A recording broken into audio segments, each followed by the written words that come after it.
I love this part.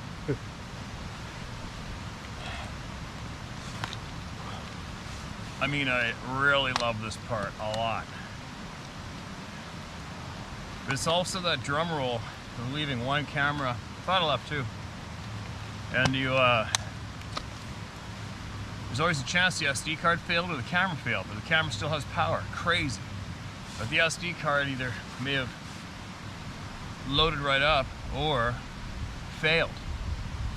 And that really, really sucks when you put in this kind of an effort, you know?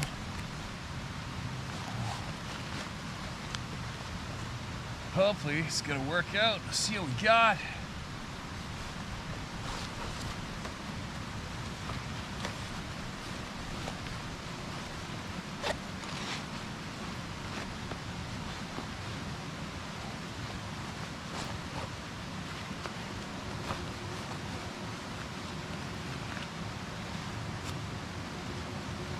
And you left the readers in the truck. Atta boy.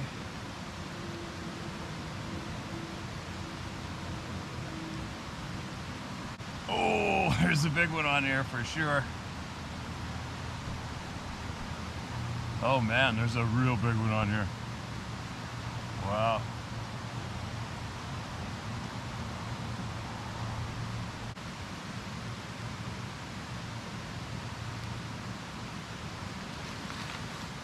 Let's try this.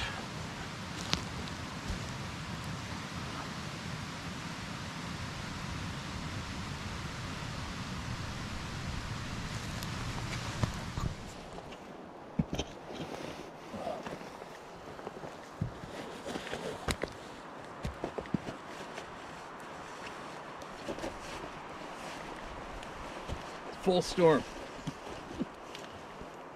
Full storm. Hopefully this camera stays on and works. I'm using the GoPro, and I stuck it in a pocket in the bark of a huge fir tree. The tree's about this much around, and the camera's sitting in a little bark shelf. And I can see it's raining and sleeting out from underneath these trees, but I think I'm gonna be able to pull this off sitting underneath these trees. Finished up my hike. It's a doozy. I'm feeling it now for sure. I don't know if this is gonna work or not, but let's give it a go, all right? This is titled My Experience, August 1999, San Pedro Volcano, Lake Atitlan, Guatemala.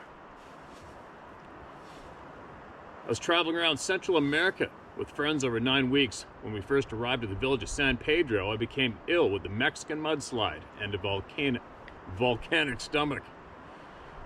I was as ill as a Bigfoot specialist watching a bunch of your videos. That's probably pretty ill. 4 days after getting better, we climbed San Pedro Volcano. Its summit at 9,000 feet with its base starting at 3,000 feet. We set off, and by the time we got to 6,000 feet, I realized I wasn't recovered enough from my illness to complete the climb, as well as the possibility of being affected by altitude. I said to my friends, "You go on and I will walk back down." They continued, and I started feeling angry at my defeat. I had a rest and became determined to continue to conquer the volcano. I made myself 2 walking poles and slowly made my way up. My thought was, I'll arrive just before sunset and my friends will have already set up camp. It is all good. I simply took my time and immersed myself in the enjoyment of natural jungle sounds around me. After a while, my intuition was telling me I wasn't alone and became a little concerned, since tourists had been robbed in the past. I continued to notice the silence that had descended upon me, but I shrugged it off and continued. I suddenly became aware that with every step I took, I could hear footfalls upon leaves very close to my left. This is about 8,000 feet. It was very steep, and to my left was pristine, super thick jungle. No one could be walking through that. I then thought, could it be a big cat? But no, whatever it was bipedal and it sounded big. I kept on and every now and then stopped, noticing that whatever was following me would stop also, only making one more heavy step in the leaves after my last step. Strangely, I did not allow fear to overcome me, saying to myself, don't give in to fear, fear is the mind killer, and I had no feelings of dread. I whipped out my machete and started to sing a Jimmy Cliff tune while I walked. Well, they tell me of a pie up in the sky, waiting for me when I die. But when the day you're born and when you die, they never seem to hear even your cry. As soon as the sun will shine, I'm gonna get my share now, what's mine. And then the harder they come, the harder they fall, one and all. Oh, the harder they come, the harder they fall, one and all.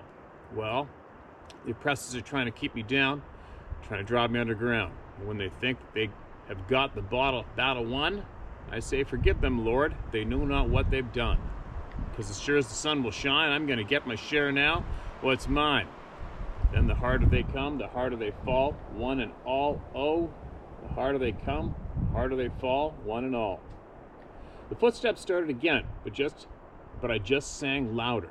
And then after a while of singing, the footsteps simply stopped. I successfully arrived at the top. Just before sunset, I was greeted by very surprised friends. I can't remember exactly when the footsteps stopped, but it wasn't until I started listening to your witness testimonies that my memories of this event became clear. I then recalled one verse of the song. I say, forgive them, Lord, they know not what they've done. Is this the verse that stopped whatever it was? I love what you do, Steve, and I know all too well we need more light warriors like yourself. We're all in this world at this time for a reason, and all we have to do is to continue to stay true to each other. You can say my name. Universal Love, Nigel Mulligan, UK, 50 years old. I'm an art teacher who has had to resign because my soul could not allow me to be involved with any organization that experiments on children with gene therapy jabs. It breaks the Nuremberg Code and is a crime against humanity. All I know is there is a light that will not go out, no matter how dark the world becomes, and no darkness can overcome any light. Keep shining bright, Steve. You're a star. Never forget it. You too, my man. P.S. These following links on YouTube could explain where all these beings actually come from and why it's a taboo subject for the elite scumbags. Number 1. Androgynous creator, gods, and Edgar Cayce's Lost Civilization, Jimmy Vieira, Origins Conference. Number 2, Edgar Cayce's Vision of Atlantis and Lemuria, Jim Vieira, Megalithomania. Alright, a good few sticking your guns on the absolute effing atrocity going on today with so-called modern times, right? Bunch of frickin' animals. Anyway, everybody has a bright shining light. Every single person here on this channel does, and more. Let's keep going, because I'm starting to get cold, because I've worked up a bit of a sweat today, and now sitting here and the sun's going down, I'm starting to feel it. But I can do this. I'm over it. An update from South Louisiana. Steve, a positive story from South Louisiana for once. Don't feel as though you have to read this on your channel, but knock yourself out if you'd like to. If you send it, it gets read. You may not recall, but I'm the guy in South Louisiana who had 3 encounters, the last one being with my young son and the shaking and breaking timbers that left me pretty shook up. Well, fast forward, and I let an entire year go by before I got back out into the woods. I have to say your channel and other stories really had a lot to do with getting me back out there, though. Right on, man. We're still trying to get the oldest son his first year. We're going on a private stretch this time that is less of a swamp, but still a couple thousand acres of timber that's rarely hunted. We made an evening hunt 2 days ago, and sitting there in the blind, the uneasy feeling crept back, and the woodland sounds got dampened. I thought, shit, here we go again. But really hoped it was just my imagination. In my mind, I said, I know you're here. I'm not a man of violence, but I will protect my family. Let us enjoy this land and find food for my family. We'll only be here a couple of days and then leave you in peace again. A few minutes went by and the woods returned to normal. No luck in the hunt.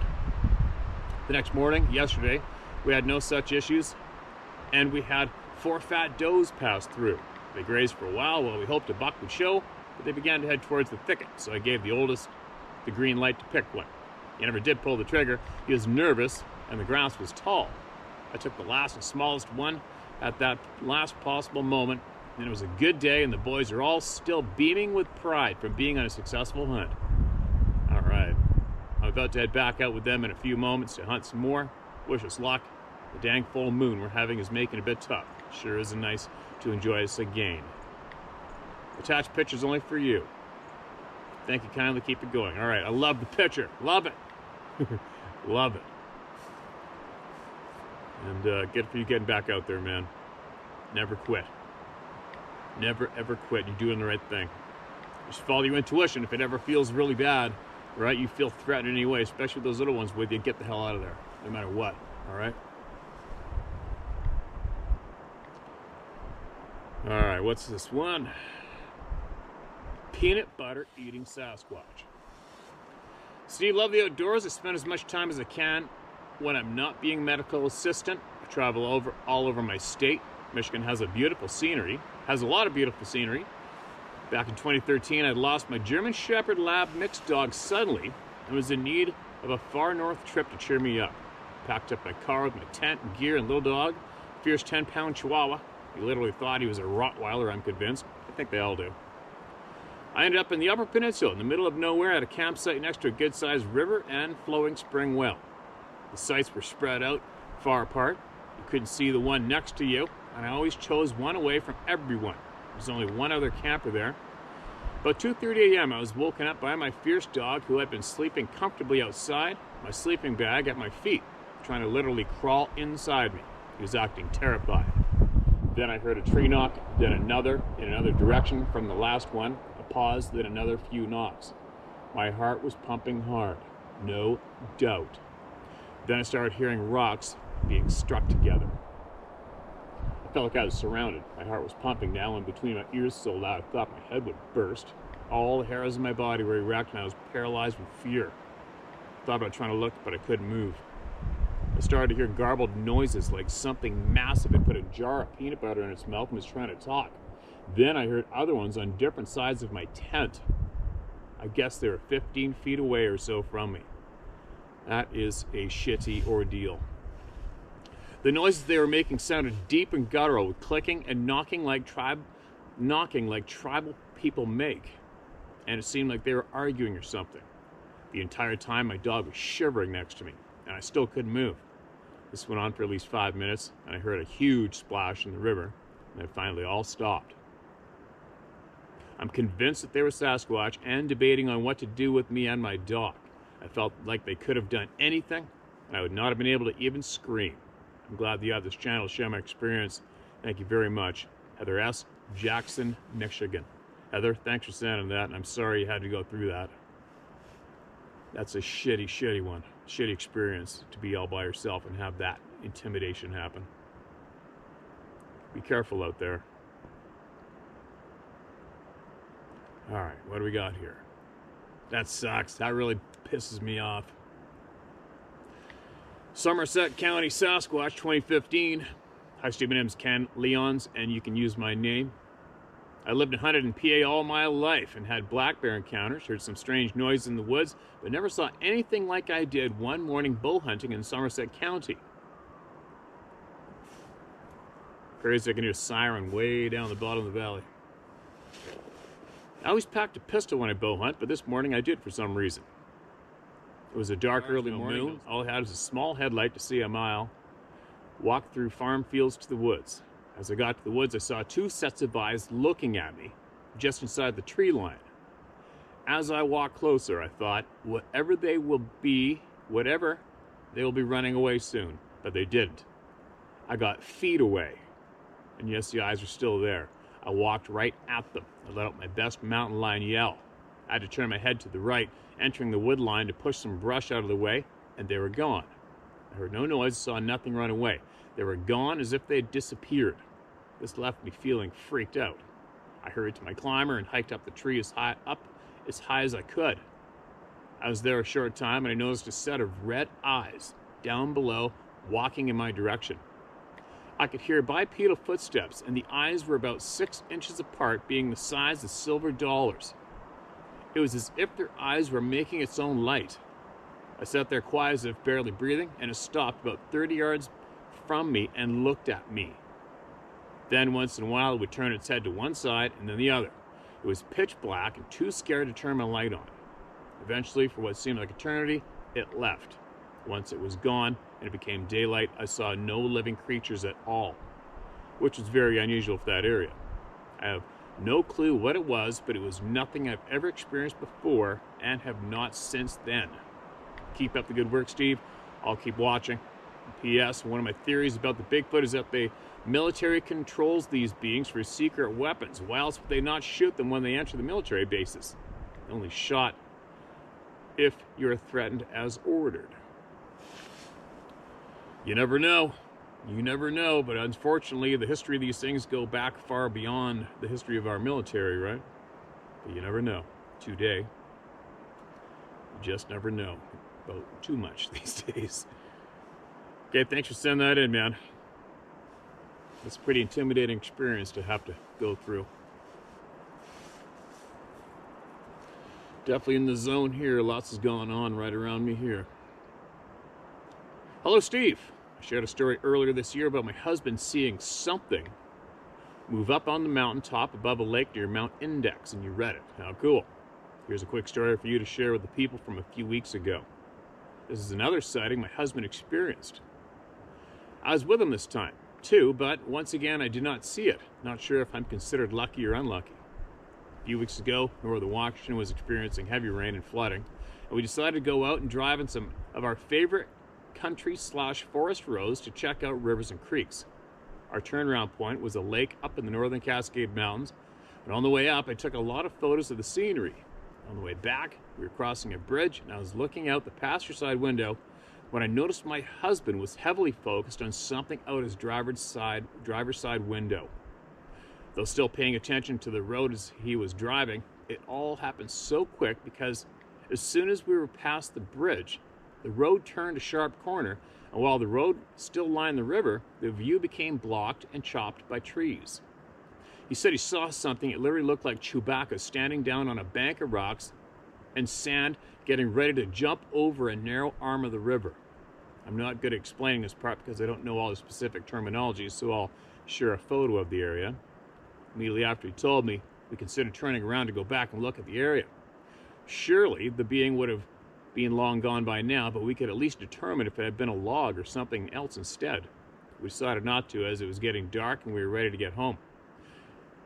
This was when I remembered that I had taken a photo of that exact spot on the way out there. We took a look at the photo and there was nothing there that could have looked like a Sasquatch being. This photo does not prove or disprove anything, just gives you all an idea of the location and the view. I'll attach two versions, one with a circle to show where the being was and one without the circle. My husband feels pretty confident about what he saw and I trust him. To the viewers, if anyone has stories of the Snohomish, Whatcom, Clallam, or Skagit areas in northern Washington, please share in the comments.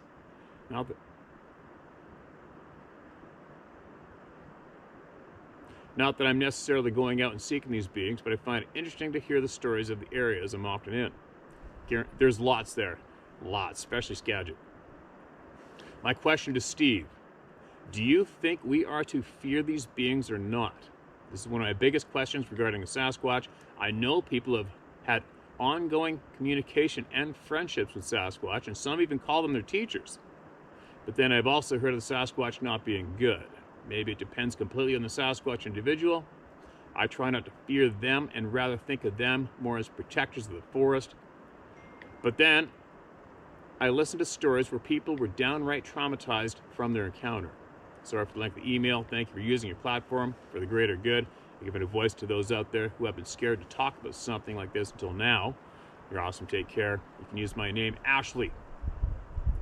Okay, I'm going to try to share this in front of the GoPro. I don't know if it's going to work or not, but I'm going to try to edit this on the GoPro app and see if I can load this during my few days running around here. So let's see if you guys can see this. I don't know if you will or not.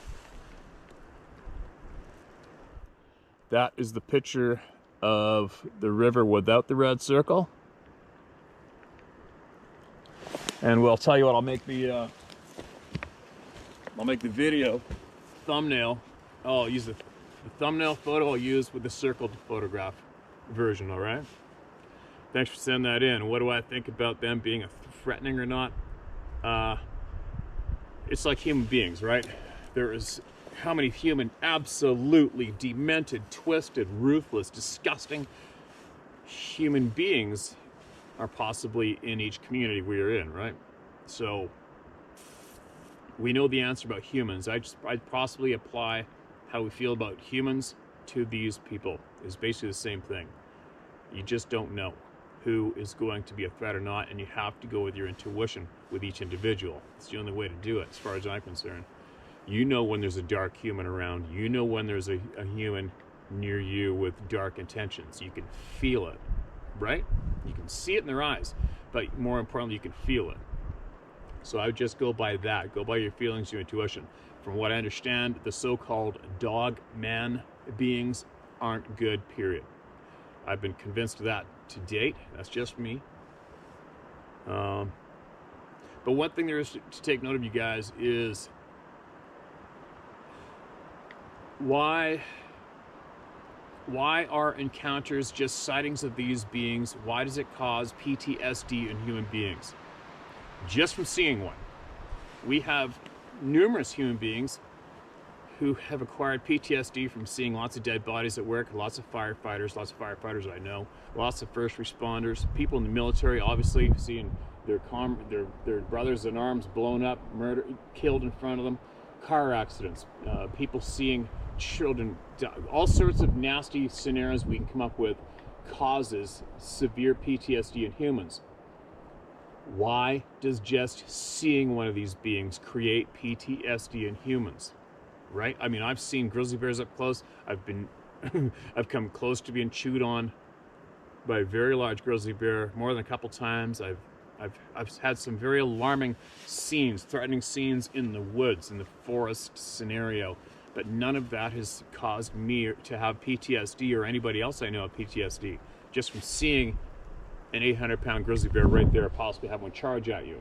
It still didn't make me develop PTSD. So why do humans develop PTSD just from the sight of one of these beings down there looking at you? That's a question that I would like to know the answer to that one, right? And that would probably directly answer the question that you just had about the if these things are good or bad. Well, thank you for sending that in. All right, I am damn near frozen stiff. I'm gonna cut this one short with one more, you guys. Cold, cold. And all hell is coming. My name is Robert Brown. I had a frightening experience with Sasquatch in Pennsylvania. In 1982, my mother alerted us to what she thought was a woman in distress. Upon further investigation, we realized that what we were dealing with was not a woman, but some kind of massive creature that made 25-foot tall pine trees bend over. The screaming could be heard for about a mile out this mountain ridge. This animal was going up and down the ridge for about 20 minutes.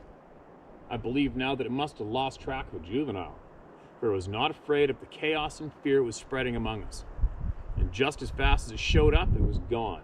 The screaming was so loud and scary, my dogs were both tail tucked and shaking uncontrollably. They clearly had no desire to pursue this creature. That's the end of the story. 1982, Pennsylvania. Okay, Robert, you're not the only one, man. There are so many experiences from Pennsylvania, it's almost ridiculous. Dozens of them. All right, how long is this one? Ooh, all right, I'm gonna try one more, and then I'm gonna get my frozen ass off this ground and get out of here. It's titled A Bit About Dogs. First off, Steve, I'd like to say thank you for what you're doing. It's great. I have 6 different encounters myself, but this one I want to share with you and your viewers because it might help or save an animal. We went camping, we were setting up camp, putting up tents, etc. When I noticed that my dog had been gone for a while. Now listen, he had a collar on, but on that you couldn't get over the top of his neck, and it was tight enough that it wouldn't slip over his head because he had lost his collar before, and I didn't want to lose his license and his tag and other stuff. It wasn't too tight, but it was tight enough that you couldn't get it over his head. We didn't think much about it because he would always run off while we were doing our stuff, and he would never go far. He'd just go exploring the woods around where we were setting up camp. We're in Lincoln County, Oregon. Let me tell you, there's been some stuff that we've had happen around here. This particular place I had 2, what I would call encounters before. Anyway, about 45 minutes later, he comes back to camp completely coated in mud, and I mean smeared with mud. was packed all around him, and he was scared shitless. When we got back to camp, he did not leave my heel. He wouldn't even leave the area of our campsite. We finally went to bed that night. He slept right next to my sleeping bag, would not move. About 3 a.m., I woke to something or someone, you know what, knocking on a tree about 70 yards from our camp. The knocking was so loud and so fast, it was incredible. And it was so loud. As this was happening, my dog was shaking. I was going to come unscrewed. The reason I'm sharing this email, Steve, is because I know what's out there. I've had my encounters. At this time, my dog got so scared that it really wasn't worth us going there. I've been back several times to the same spot. Sometimes things happen, sometimes they don't. This is several years ago, and that dog unfortunately has passed, but every time I go to 4th of July Creek, I have in the back of my mind this encounter. I fished there several times as a kid, I camped there several times as an adult, but that particular encounter kind of ruined my dog's outdoor adventures. From that day forward, every time they go out in the woods, he had a particular notion to stay close to us. Also, I forgot to mention that when he came back that day, his collar was gone off his neck, and it was a thick collar. The kind that you buy that are very strong. Steve the dog was terrified. I've had other encounters around my county and around this area, and people that will listen are usually people that have had encounters themselves. People that don't know will not listen, and it is an absolute waste of time trying to convince them that these beings are real. Anyway, I hope this email helps. I have some other encounters, but I'm 62 years old, and it's hard for me to do this email stuff. I have a hard time with all this computer shit, but I guess that's what our lives have become. Anyway, thank you for your platform. It's a real pleasure to watch your program on YouTube and know that we all have a nice, safe place to share. Stay safe, respectively. Sam Tuff, Toledo, Oregon.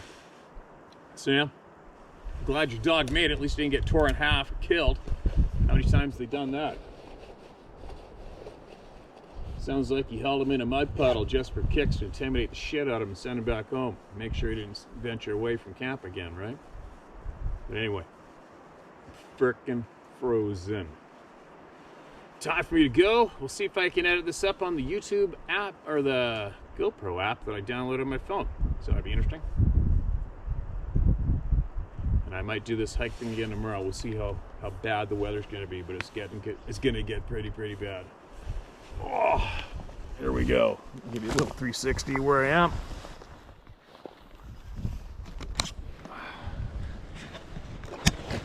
I am here.